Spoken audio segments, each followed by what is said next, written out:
Welcome back to part 2 of our interview with Arianna Huffington. So Arianna, I want to get into this issue of John McCain and who is the real John McCain. And you broke a story that recently made a big uproar about McCain saying he didn't vote for Bush the first time around. And you were a supporter of McCain. You thought he was a good candidate in 2000, but that he's a different candidate today.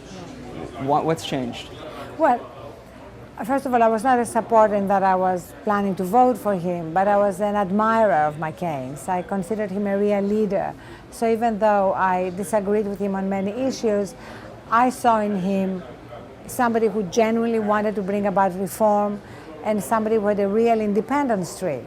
So it was really sad for me to see him be willing to sell his soul to become president of the United States. And the fact that he had told me at a dinner in 2000 in the presence of other people who have corroborated, it seems, that he did not vote for George Bush is really a perfect indication of who John McCain was in 2000 and why so many people, including so many in the media, fell in love with him.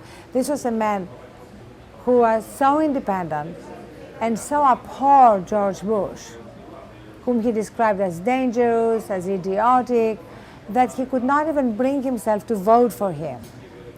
So imagine how far he has fallen. You know, it's a real Shakespearean fall. It's not just like flip-flopping. It's like a man who has real greatness in him, was a war hero, being willing to sort of sacrifice all his principles on issue after issue. And in the last chapter of the book, I go through all the sacrifices he made. You also mentioned that on the Middle East, he's flip-flopped in that he was against torture and then he voted against the bill that was going to ban torture.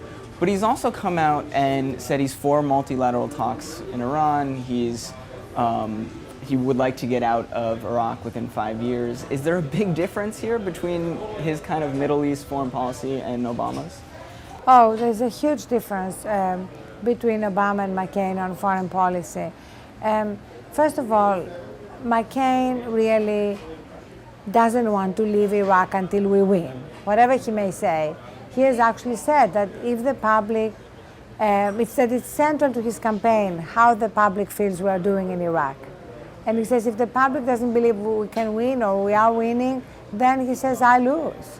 So that's how central he has made that completely faulty perception to his campaign. Also, as we know, even though he's seen as a major kind of national security expert and a real force to be reckoned with when it comes to foreign policy, he couldn't really describe the role of Sunnis and Shias and the connection with Iran. I mean, that's not a gaffe. That's like a major lack of understanding of what's happening in the region.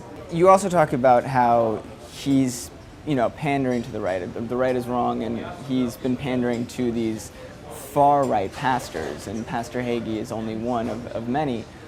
But this idea of the Rovian Republican base needed to win the White House has kind of stuck. But we've seen this change, especially with evangelicals bringing to light this new green movement and Republicans shifting on some of the issues. Does he need to follow this Rovian path, and is this kind of creating this myth of a powerful right that might not be there this year?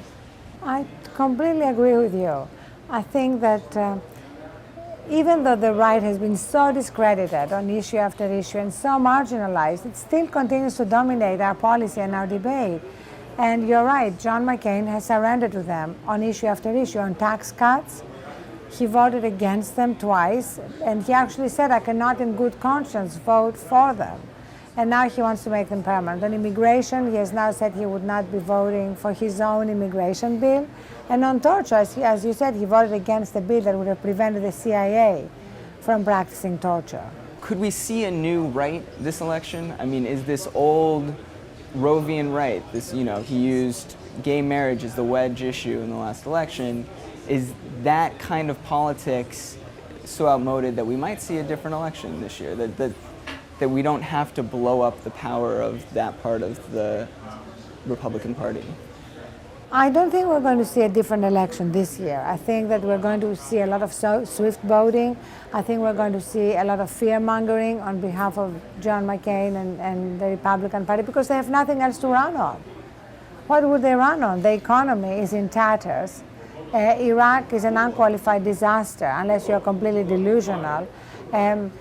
Our intelligence agencies are telling us that Al-Qaeda has reconstituted itself in western Pakistan. So what would they run on except fear, McCain's bio, and swift voting Obama? Join us tomorrow for part 3 of this interview where we discuss who's the real Obama.